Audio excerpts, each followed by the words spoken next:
o seguinte, né, que também chama muito a atenção nessa sexta-feira. Aliás, os Estados Unidos está bem movimentado nessa sexta-feira, não é verdade? O presidente eleito, Donald Trump, 47º presidente do país, só toma posse dia 20, mas ele hoje vai participar de maneira online, segundo seus assessores mais próximos, da sentença que vai receber lá da Corte de Nova York por ter sido julgado e condenado naquele caso, como você disse, André, famigerado caso de falsificação de registros comerciais para encobrir supostos subornos à ex-atriz de filmes adultos Stormy Daniels, com quem Donald Trump teria tido um caso. O juiz, o Juan Merchan, bateu o pé, disse que Donald Trump teve sim um caso com ela e por isso pagou $160 mil para ela ficar quietinha, em silêncio, lá em 2016, na época da eleição, para não atrapalhar enquanto Donald Trump concorria ali com Hillary Clinton.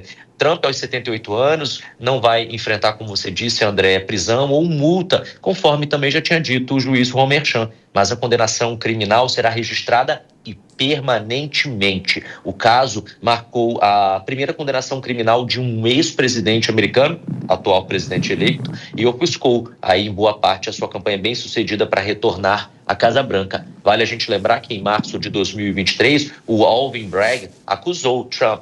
Alvin Bragg é um promotor e, no caso, o promotor do caso, acusou Trump de 34 crimes relacionados aí à ocultação de pagamentos feitos por seu ex-advogado, Michael Cohen.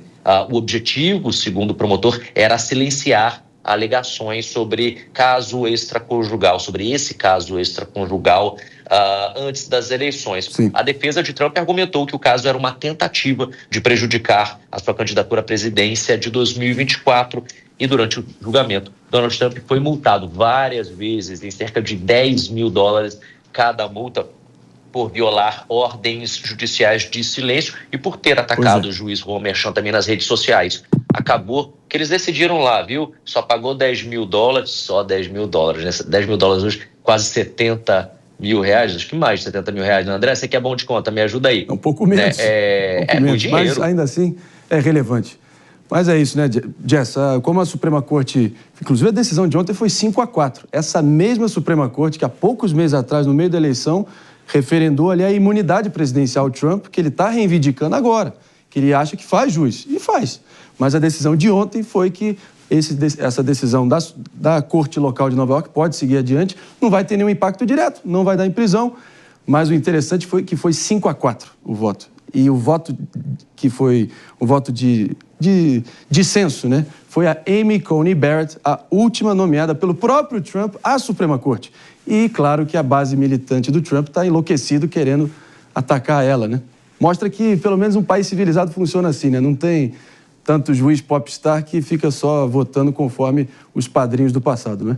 Não, perfeito, André. E eu acho que esse caso muito simbólico, porque nós vemos 2 votos conservadores, tanto John quanto a Amy, que são nomes conservadores, são nomes que têm essa aliança em relação a vários casos, como a situação do aborto, com as pautas, por assim dizer, republicanas, mas que julgaram o mérito da ação. E no mérito da ação, viram que não existiria necessidade de atrasar o julgamento, que era a solicitação formal de Donald Trump, presidente eleito dos Estados Unidos, à Suprema Corte, que se atrasasse ali para o período da posse. Muitos falam que a razão para isso seria talvez até o exercício pleno da imunidade, mas mais até um possível perdão em relação a isso, que desvincularia ali a situação da sentença. Mas independente disso, a postura do Trump mediante a essa decisão foi de respeito ao tribunal e também de elogiar a tese deles, falando que o argumento faria ali sentido. Esse caso do julgamento de Nova York, ele é um caso emblemático, porque aqui, assim, é longe de fazer advogada de Donald Trump, mas aqui a argumentação é sobre a situação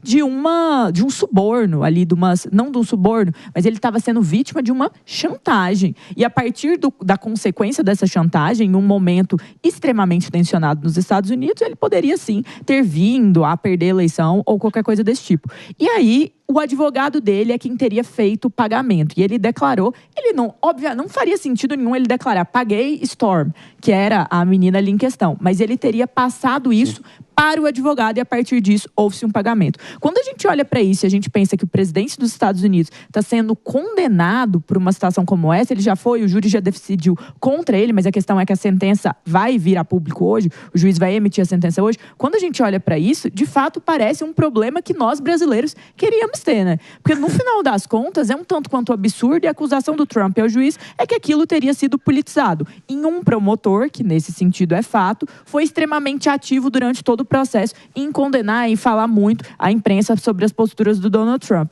E que, inclusive, criticou a chegada deste processo à Suprema Corte, no caso aí do recurso para não ser julgado com urgência. Então, assim, é um contorno muito dramático, ele assume de toda forma, o juiz já disse que vai ser multa, que não vai ter, em caso nenhum, prisão, e Donald Trump será empossado no dia 20 de janeiro.